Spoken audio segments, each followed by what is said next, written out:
बहुत समय पहले राजगढ़ नामक एक राज्य था, जहां राजा वीरेंद्र सिंह का शासन था।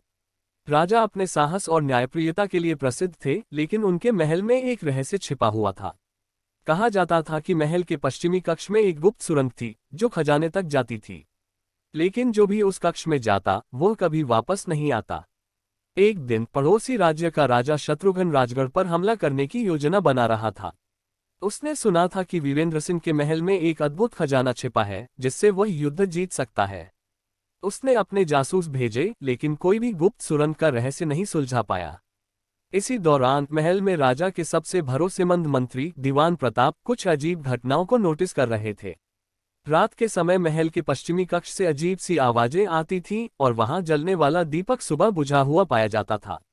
राजा ने दीवान से इस रहस्य की तह तक जाने को कहा। दीवान ने रात के समय कक्ष की निगरानी करने का फैसला किया। जैसे ही वह कक्ष में घुसे, दीवार पर एक पुराना चित्र हल्का सा हिलता हुआ दिखा।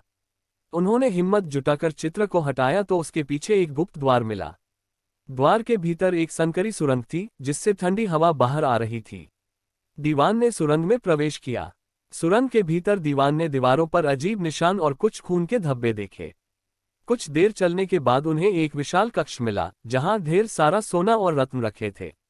लेकिन जैसे ही उन्होंने खजाने को छूने की कोशिश की, एक विशालकाय नकाबपोश योद्धा उनके सामने आ गया। वह तलवार लेकर उनकी ओर बढ़ा। दीवान ने साहस दिखाते हुए पूछा, तुम कौन हो? योद्धा ने उत्तर दिया, मैं इस खजाने का रक्षक हूँ। इसे केवल वही ले सकता है जो न्याय और सच्चाई का पालन करता हो।